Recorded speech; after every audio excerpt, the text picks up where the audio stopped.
Barkanmu da sake saduwa a cikin wani sabon shirin da muka kira English Staircase, ma'ana matattakalar Turanci. Domin samun ƙarin bayani akan wannan shirin da sauran karatuttukan da muka gabatar, kuna iya tuntuɓar mu ta lambar wayar mu da ake iya gani a jikin sikirin ɗin wannan bidiyon, ko kuma a tuntuɓe mu a tashar mu ta YouTube mai suna Mahshek. Gode da bibiyar mu da kuke da kuma kiraye-kirayen fatan alkhairi da kuke mana, sai mun ji daga gare ku.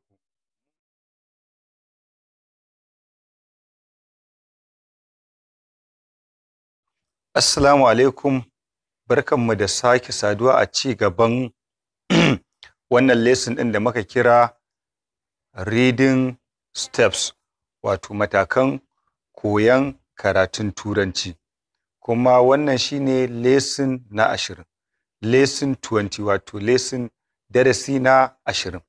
Kuma a wannan darasin za mu yi dubi ne akan reading long U, wato har yanzu za mu yi dubi ne akan sautin wasalin long U, wato dogon wasalin U, wanda yake zuwa da double O ko OU.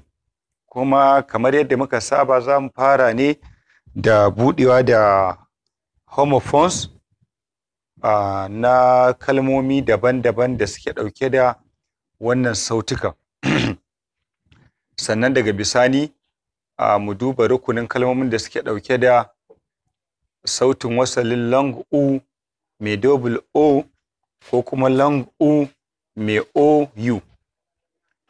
To, kamar yadda muka saba ga kalmomin homophones ne da za mu buɗe da su, wato kalmar wood da kalmar wood.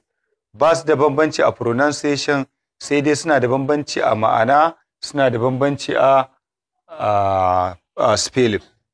Wood, wood, wood, wood. Wood ɗin farko W-O-O-D. Wood ta biyu W-O-U-L-D. Amma ana pronouncing ɗinsu ne a matsayin wood. To, rukunin farko na wannan kalmomi da suke ɗauke da wasalin double O su ne, misalansu su ne wood, wato W-O-O-D, wood. G-O-O, good. S-T-O-O-D, stood. Su ne misalin rukunin kalmomin da suke ɗauke da double O, amma sautin wasalin long U ne, wato doguwar U. Wood, good, stood. Sai kuma rukuni na biyu, misalan kalmomin da suke da OU, suke ɗauke da wasalin OU a matsayin long U. Ma'ana in kuka gansu, kuka zo karanta su, duk inda kuka kalma da gaba kalma da wannan wasalin, za ku karanta ta ne a matsayin long U, kamar yadda yake a cikin wannan misalai da zan bayar. Misali, W-O-U-D,